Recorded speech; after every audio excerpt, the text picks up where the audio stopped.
Let's say hi to Ray in Maryland, who's been waiting a very long time. Get in here, Ray. What's going on, man? Hey, Alan. How's it going today, brother? Good, thank you. Well, let me thank you, Eddie Trunk, for yesterday's show. People liked it, man. I appreciate all the comments, and again, it's not something I did that was premeditated in any way. But thank you, Ray. Oh, I know it wasn't. That's what makes it so great. It's like you and I are longtime Stern listeners, and it's like when he goes on his passionate rants, it's radio gold. And when you do it, it's radio gold because it's real. Loved it, man. So thank you. I thank Joel for giving you the list, too, when I called in. My blood pressure didn't thank Joel yesterday, that's for sure. Yeah, I had sure. to double up when I went to bed last night.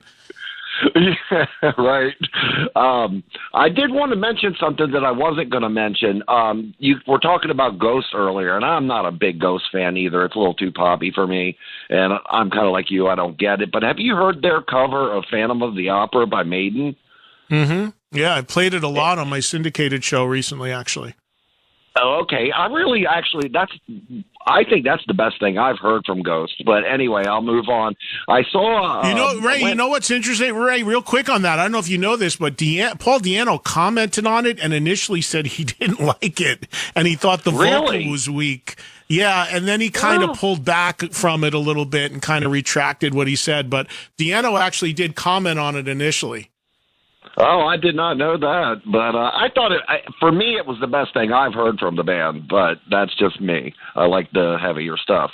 And I actually also read an interview, I think, with Tobias where he said he actually went to Steve Harris and talked to him about doing it and making sure he was like okay with it, and Steve gave him his thumbs up. Oh, cool. Well, yeah, I enjoyed it. That's like I liked it a lot. I thought it was a great cover. I went and saw and I got a point to make after this, but I did want to give this a shout out. I went and saw an Ozzy tribute band in Millsboro, Delaware last week, and Eddie, they were fucking incredible. They had two guitar players doing all the work, and they did the Randy era great, the Jake stuff, the Zakk Wylde stuff. They're called The Land of Oz. Singer was great, all live, all real. They had an actual keyboard player that did all the stuff, and it was like a Don Airey setup. You know, he had the multiple level keyboards, and it was just phenomenal. So, and they're out of the Jersey, Philly area. And if anybody gets a chance to go see The Land of Oz, man, I got to give those guys a shout out. It was phenomenal. It was really good, and we're not getting any new live Ozzy anytime soon. So no, and that's interesting. It was an Ozzy tribute, but they had two guitar players, huh? That's right. Yep. And wow. You know, on the studio albums, there's going to be some rhythm guitar behind the leads, just not live. But the comment I wanted to make, I finally got to see that Van Halen video from '84 at Monsters of Rock, and I heard it's gone today. I heard a friend texted me today looking for it, and he told me that it's not up there anymore. It's been taken down again. Oh, yeah, it's been gone like 3 times, but I caught it right after you had the last show you did. You talked a lot about it, and callers talked a lot about it, so I did get to catch it before it was taken off for the final time.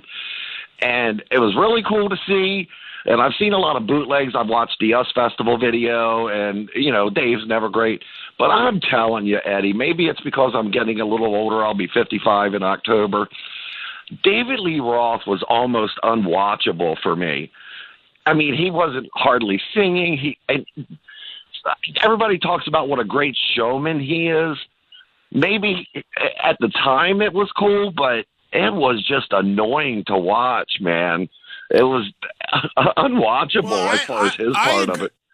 And I agree with you on that, Ray. And I've said that. Now, I mean, did you ever see Van Halen like back in the day, like the initial?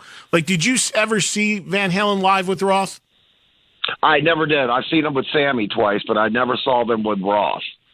And that's my exact point. Is that there are a lot of people. And thanks, Ray. I got to move on. There's a lot of people that never because of their age or whatever, they never saw the original Van Halen. And for all the magic that was there was also some stuff that, if I'm being honest, was, in my opinion, not great. And one of those, but it was just, you got so caught up in the experience of how great the songs were and the party vibe of that band. And of course, Eddie Van Halen, and seeing him play, that you kind of look past some of the other stuff that was going on. But he was completely over the top, Roth, in terms of some of his antics. And I said this when we broke down that video earlier in the week. I think I did that on Monday's show. So if you missed it, go on the app and listen. But we talked all about this 84.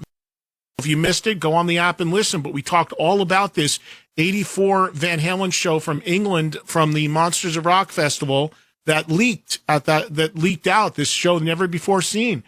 And again, Vince Neil gets destroyed still regularly for his lack of vocals and holding the mic out and letting the audience sing and singing every other word and not. Roth did all of that always, but he was bulletproof from it. Nobody ever called him on it. But he did it nonstop. So I remember, as huge of a Van Halen fan as I was, and I guess the first time I saw them would have probably been the Fair Warning tour.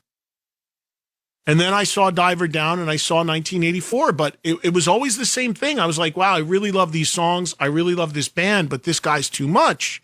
And it got really over the top around the time of 84, because that's when he was doing all this dancing and jumping and swinging a sword around. And I mean, I swear to you, he would come. I was at a show, I think it was in Madison Square Garden, where he came out at the edge of the stage and he just did like a Jesus Christ pose, arms out into the air. And he stood there for like 10 minutes and just let people applaud and basked in it. I get that was the whole persona and the whole act, but I was always just saying to myself, man, I could be hearing 3 more Van Halen songs right now.